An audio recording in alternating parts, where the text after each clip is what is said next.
Hello friends, आज मैं आपको बताऊंगा कि आपको अपनी पीएसए आईडी में पैन कार्ड कैसे अप्लाई करना है, कौन कौन सी ऑप्शन पे कैसे कैसे काम करना है और आप नया पैन कार्ड कैसे अप्लाई करोगे। जानने के लिए इस वीडियो को पूरा देखें। पहले तो जब आप अपनी पीएसए आईडी में लॉगिन कर लेते हो तो आपके सामने कुछ ऐसा इंटरफेस आएगा।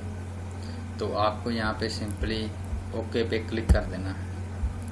इसके बाद सबसे पहले आपको यहाँ पे ऑप्शन आ रहा है फॉर्म 49A सर्विसेज का, इस पर आपको क्लिक करना है। सबसे पहले आपको इसका प्री एंट्री फॉर्म फिल करना है और यहाँ पे आ रहा है प्री एंट्री फॉर्म, यहाँ पे हम क्लिक करेंगे और जैसे ये खुल जाएगा तो आपके सामने कुछ इस तरह का इंटरफेस आएगा। आपको जैसे किसी इंडिविजुअल का बनाना है, यानी कि आपको किसी पर्सन का बनाना है, मेल का बनाना है, फीमेल का बनाना है, तो आप इंडिविजुअल पे सिलेक्ट करेंगे। यहाँ पे और भी काफ़ी ऑप्शंस आ रहे हैं, चलो बाकी ऑप्शंस के बारे में मैं आपको अगली वीडियो में बताऊंगा। अभी हम आज किसी पर्सन का बनाने के लिए देखते हैं कैसे करते हैं। इंडिविजुअल पे क्लिक करना है और यहाँ पे आपको both physical and e PAN card पे क्लिक कर देना है।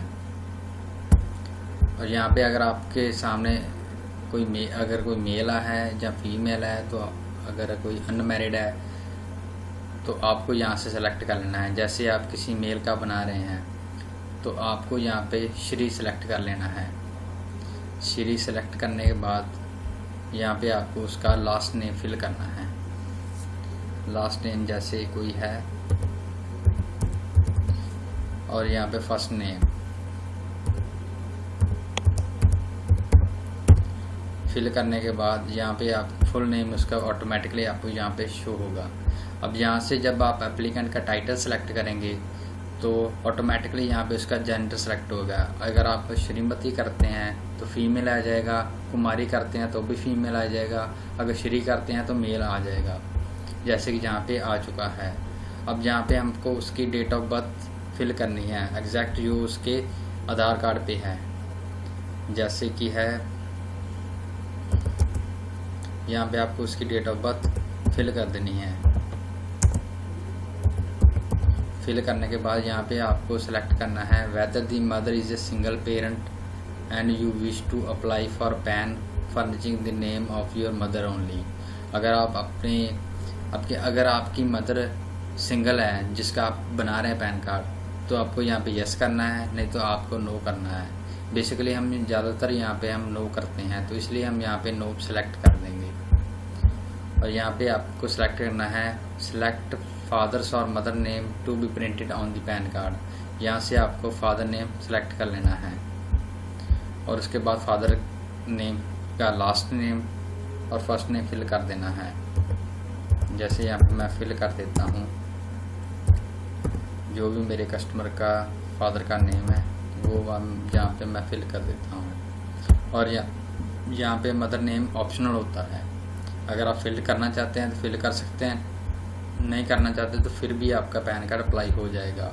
और यहाँ से हम इसको नीचे स्क्रॉल करेंगे, यहाँ पे शो कर रहा है next option residence state. Residence state पे आपको यहाँ पे स्टेट सेलेक्ट कर लेनी है, जो भी उसकी स्टेट है कस्टमर की। जैसे पंजाब है तो हम पंजाब सेलेक्ट कर लेते हैं। ऑफिस यहाँ पे हम अगर इंडिविजुअल को बना रहे हैं तो हमें यहाँ पर कुछ भी सिलेक्ट नहीं करना, इसको हमने यहाँ पे ऐसे ही रहने देना है। तो यहाँ पे हम सेलेक्ट करेंगे एड्रेस ऑफ कम्युनिकेशन और यहाँ पे हमको रेजिडेंस ही सिलेक्ट करना है अगर हम किसी पर्सन का बना रहे हैं तो। और यहाँ पे हमको नेक्स्ट ऑप्शन आ रहा है if Aadhaar copy is enclose in the name of, जो भी आपका कस्टमर है तो यहाँ पे आपको टिक कर देना है। टिक करने के बाद यहाँ पे उसका आपको आधार नंबर पर फिल कर देना है। आधार नंबर जैसे आप फिल करेंगे तो आपके सामने कुछ ऐसा इंटरफेस आएगा।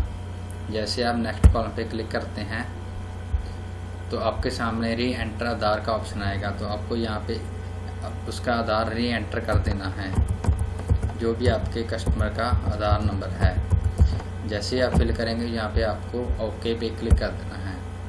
इसमें क्या होता है कि जो आपका आधार नंबर होता है वो यहाँ पे अपने सिस्टम में डाटाबेस में सेलेक्ट चेक कर लेता है सिस्टम की उसके डाटाबेस में ये आधार कार्ड किसी और पैन कार्ड से तो लिंक नहीं है। अगर लिंक होगा तो फिर उसका पैन कार्ड नहीं बन पाएगा, अप्लाई नहीं हो पाएगा। तो यहाँ पे इसको सिलेक्ट वेरीफाई करना बहुत ज़रूरी है। तो नेक्स्ट यहाँ पे आपको ये if Aadhaar is not allotted, इसमें आप पूछने का ना, यहाँ पे उसका कस्टमर का फुल नेम फिल कर देना है। जैसे मेरे कस्टमर का जो भी नेम है वो मैं यहाँ पे फिल कर देता हूँ, फुल नेम फिल करना आपको। तो नेक्स्ट है proof of identity. Proof of identity हमारे पास उसका आधार कार्ड है। बेसिकली आधार कार्ड पैन कार्ड के लिए कंपलसरी है, वो आपको आधार कार्ड उसका लेना ही लेना है। आधार कार्ड के बिना उसका पैन कार्ड बन नहीं पाएगा और अप्लाई भी नहीं हो पाएगा। प्रूफ ऑफ एड्रेस, यहाँ पे भी आपको उसका आधार सेलेक्ट कर देना है। और यहाँ पे उसका कस्टमर का मोबाइल नंबर फिल कर देना है, जो भी उसका मोबाइल नंबर जो उसने आपको दे रखा है, यहाँ पे मैं फिल कर देता हूँ। और यहाँ पे आपको उसकी ईमेल आईडी फिल कर देनी है। अगर तो आप कस्टमर चाहता है कि आप उसे ई पैन जल्दी दे दें, तो आप हमेशा ये कोशिश करना कि आप अपनी ही ईमेल आईडी यहाँ पे डालना, ताकि उसका जो ई पैन है आपकी मेल में आए और आप उसे प्रिंट निकाल के दे सकें। और ई पैन के लिए भी आप अगर कस्टमर से कुछ चार्ज करना चाहते हैं तो आप कर सकते हैं, जैसे 30 रुपये 50 रुपये, जो भी आपको सही लगता है। यहाँ पे नेक्स्ट है कार्ड डिस्पैच एड्रेस। यहाँ पे हम उसको कम्युनिकेशन एड्रेस पे सिलेक्ट कर लेना है और यहाँ पे इंडियन सेलेक्ट करना है और नॉर्मल पे सिलेक्ट करके आपको सबमिट कर देना है। सबमिट ये तो जब आप यहाँ पे सबमिट पे क्लिक करेंगे तो आपका जो प्री एंट्री फॉर्म है वो फिल हो जाएगा। अभी तो खैर मैं इसका सबमिट नहीं कर रहा हूँ, क्योंकि ये तो मैं आपको एज ए एग्जाम्पल के लिए समझा रहा हूँ। तो इसके बाद आपको क्या करना होता है, इसके बाद आपको उसका मेन एंट्री फॉर्म फिल करना होता है। मेन एंट्री फॉर्म यहाँ पे आप जब मेन एंट्री फॉर्म पे सिलेक्ट करेंगे तो यहाँ पे उसकी पूरी इंफॉर्मेशन शो होगी। तो मेन एंट्री फॉर्म अभी तो खुल नहीं पा रहा, तो जब आप करेंगे तो मैं आपको हिंट दे देता हूँ कि क्या क्या रहेगा उसमें एक तो आपको कस्टमर का परमानेंट एड्रेस फिल करना होता है, एक आपको कस्टमर का पिन कोड फिल करना होता है, और एक आपको कस्टमर का एरिया कोड, जैसे कि मोबाइल नंबर है इंडिया का, जो भी एरिया कोड है 91 वहाँ पे फिल करना होता है। और आगे आपको ऑप्शन आता है ना कि जैसे जो भी आपको वेरीफाई कर रहा है तो उस पर आपको कहता है हिमसेल्फ हर सर्फ करना है। और जो अगर तो बंदा खुद कर रहा है, क्योंकि इंडिविजुअल तो हमेशा खुद ही करेगा, तो उसमें आपको हिमसेल्फ हर सर्फ कर देना है। और नेक्स्ट उसका आपको प्लेस ऑफ एड्रेस ऑटोमेटिकली वो वहाँ से आपके पिन कोड से अपडेट कर लेगा और आपको उसको भी सबमिट कर देना है। और मेन एंट्री फॉर्म सबमिट होने के बाद आपको क्या करना है कि अपलोड डॉक्यूमेंट पे क्लिक करना है। जैसे ही आप अपलोड डॉक्यूमेंट पे क्लिक करते हैं तो यहाँ पे आपको जो आपने फॉर्म भर रखे हैं, जैसे pre entry form main entry form भर रखा है, तो आपको यहाँ पे उसका कूपन नंबर शो करेगा, वो आपको सेलेक्ट कर देना है और ओके पे क्लिक कर देना है। जैसे ही आप ओके पे क्लिक करोगे तो आपके सामने अपलोड के लिए 3 ऑप्शंस आएगी। सबसे पहली ऑप्शन आती है पैन फॉर्म की। पैन फॉर्म में क्या होता है कि एक जो आपको 49A फॉर्म होता है उसकी front side and back side 2 page तो ये हो गए, और एक होता है उसका आधार कार्ड, तीनों को आपको PDF में अटैच करके और उसको अपलोड कर देना है।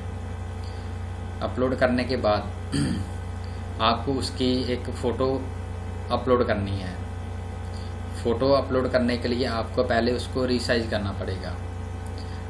तो रीसाइज आपको आप कैसे करेंगे? रीसाइज आप यहाँ पे जब आपका अपना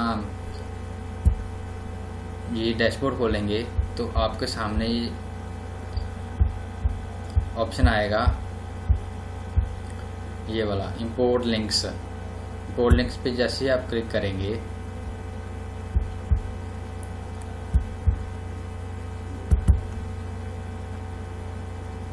ये यहाँ पे आ रहा ना इंपोर्ट लिंक खोला, यहाँ पे फोटो साइन क्रॉप टूल पे आपको क्लिक कर देना है। जैसे ही आप इस पर क्लिक करेंगे तो आपके सामने कुछ इस तरीके का इंटरफेस शो होगा। ये वाला कॉलम तो है फ़ोटो के लिए और ये वाला है सिग्नेचर के लिए। और यहाँ से आपको फ़ोटो चूज़ कर लेनी है। फ़ोटो चूज़ करने के बाद आपको करना है गेट फ़ोटो पे क्लिक कर देना है।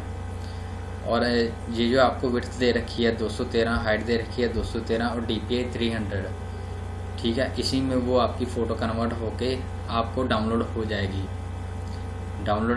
ये तो फ़ोटो हो गई। ऐसे ही आपको सिग्नेचर अपलोड करके उसको भी डाउनलोड करना है। और डाउनलोड करने के बाद आपको वहाँ पे अपलोड डॉक्यूमेंट में इस दोनों को अपलोड कर देना है। अपलोड करने के बाद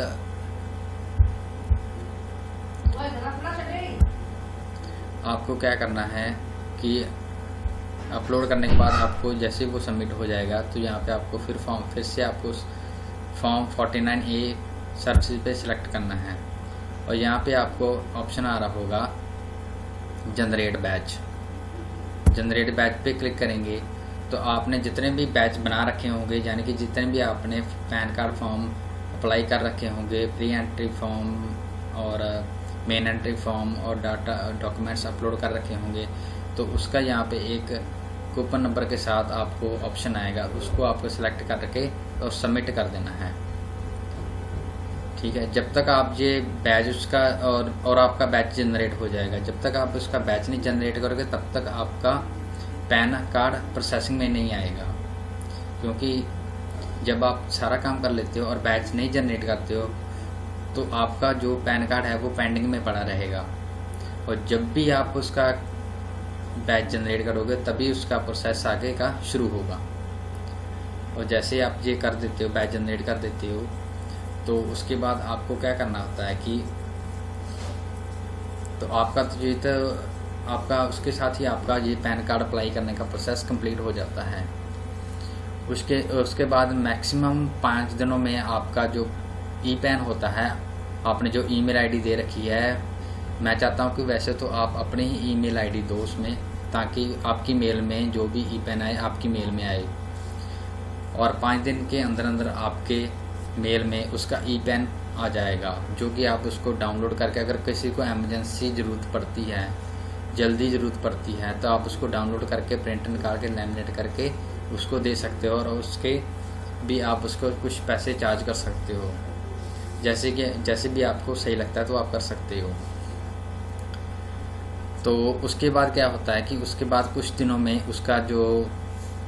में मीन्स कि 10-15 दिनों में, महीना भी लग सकता है, जैसे कि लॉकडाउन चल रहा है, तो आप उसका जो प्लास्टिक प्रिंट होता है पैन कार्ड का, वो ऑटोमेटिकली बाय पोस्ट उसके घर पहुंच जाएगा। तो इसके साथ ही आपका पैन कार्ड अप्लाई करने का प्रोसेस कंप्लीट हो जाता है। थैंक यू दोस्तों।